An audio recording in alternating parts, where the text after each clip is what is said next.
Hello, everyone. My name is Graham Evangelist, and I'm honored to present my policy based research entitled Assessing the Influence of the PATH program on the Youth School Attendance in Jamaica. This research investigates the extent to which PATH has influenced school attendance patterns amongst Jamaican youth.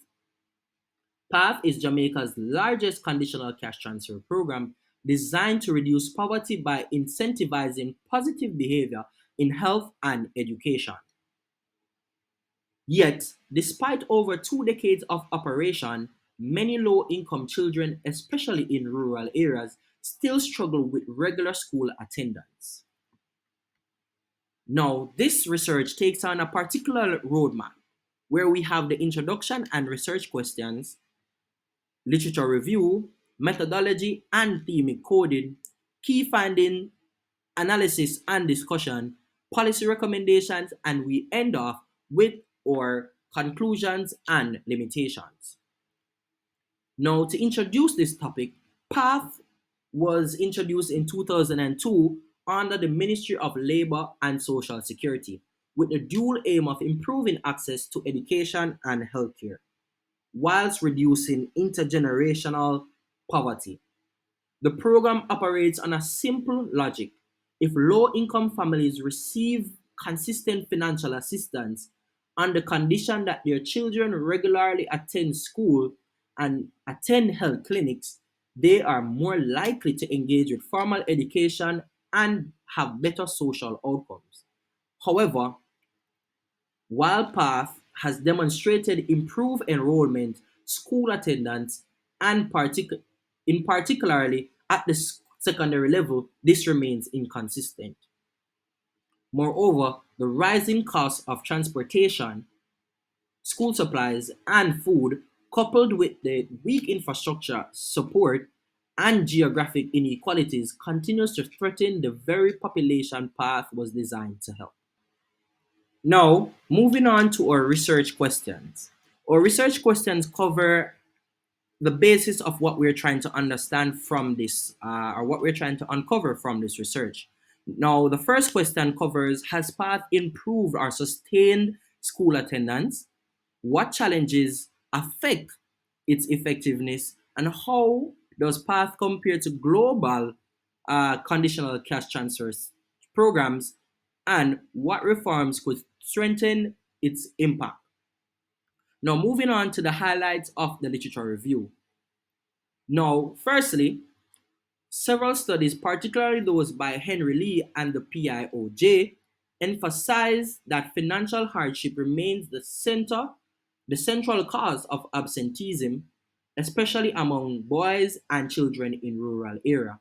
Secondly, I drew on the human capital theory by Becker, which argues that investment in education leads to increased productivity and long-term economic growth. This theory aligns with the foundational logic of PATH, financial incentive to encourage human development. However, recognizing the program's relational and social gaps, I also applied the social capital theory, which explores how networks, trust, and community engagement are crucial for ensuring policy compliance and long term participation. Thirdly, I examined international models like Brazil's Bolsa Família and Mexico's Oportunidades. These programs offer tier support, integrated services, and community based accountability structures that PATH lacks. Now, moving on to our methodology. Given the policy oriented nature of this study and the limited time, I adopted a qualitative document based methodology rooted in the interpretive and critical realist thought process.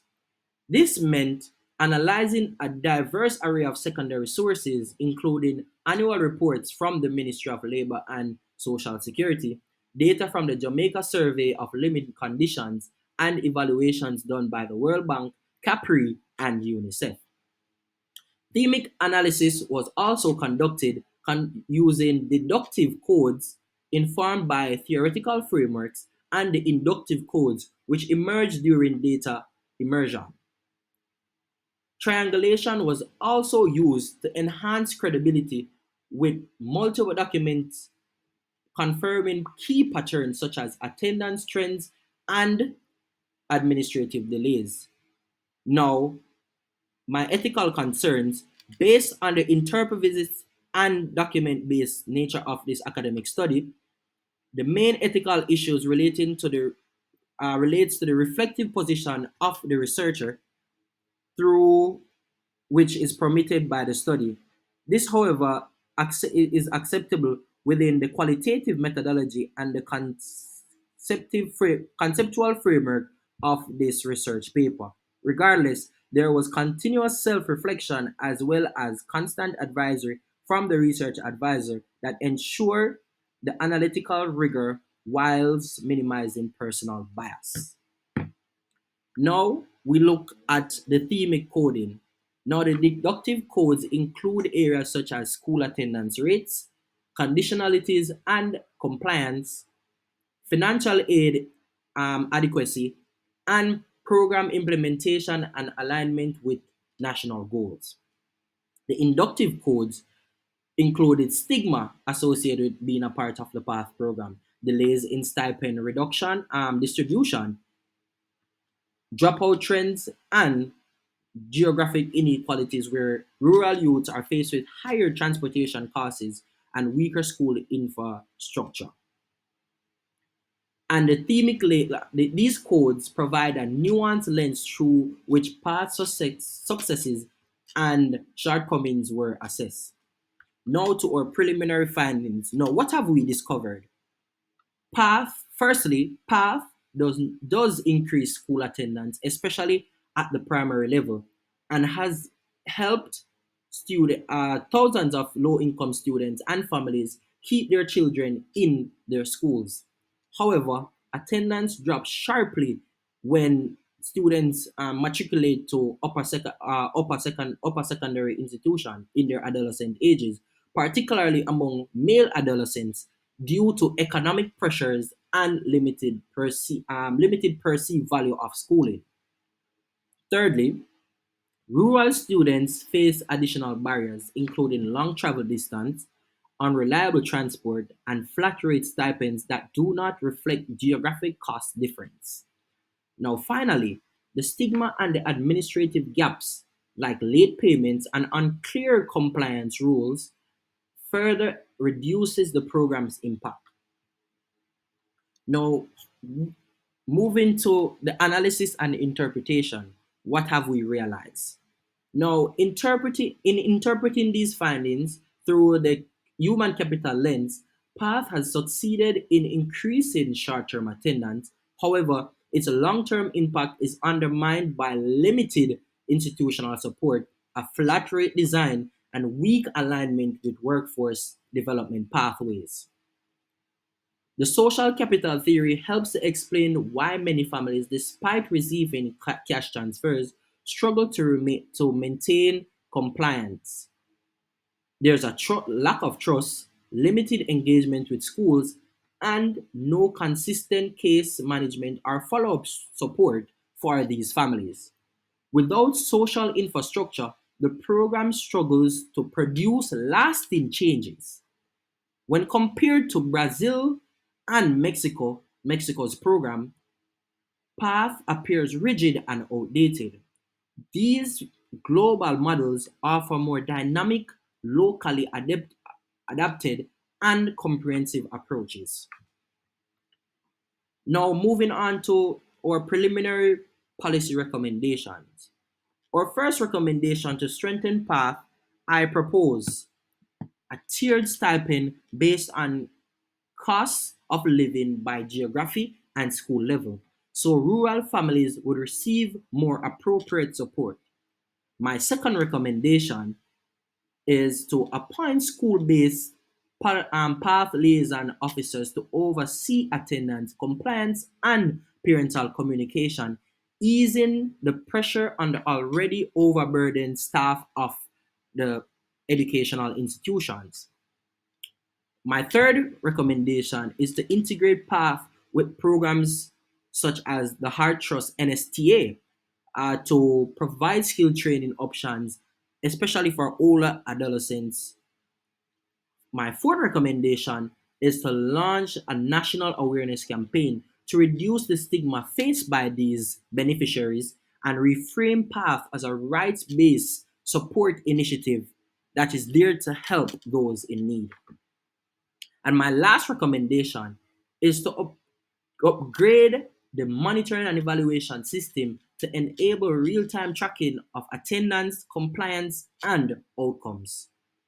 Now, moving on to our limitations. Now, in our limitation, path data was not collected due to the time and the ethical clearance constraints. So this study relies entirely on secondary sources. Now, the analysis focused on attendance and not academic performance or psychosocial outcomes or post-school transitions, which would take away from the generalization of the study. The global comparisons included only two international models where a broader comparative scope would enrich future studies. Finally, the human and social capitalist theory were appropriate, but by, by incorporating more theories such as the feminist theory, and the economic structuralist theories, this could reveal other dimensions such as gendered impacts or fiscal constraints of the program's expansion. Now, in concluding, PATH remains a valuable social safety net. It increases educational access for low income children, particularly at the primary level. However, its impact is uneven, weakened by flat stipends, administrative challenges, stigma, and a lack of tailored services. The program must evolve from a transactional safety net to a transformational springboard that supports Jamaica's most vulnerable youth with dignity, flexibility, and opportunity. Achieving this will require political will, cross-sectoral collaboration, and investment in both human and social capital infrastructures. If reformed properly, PATH can become a central pillar of inclusive national development. And this is the end of my presentation.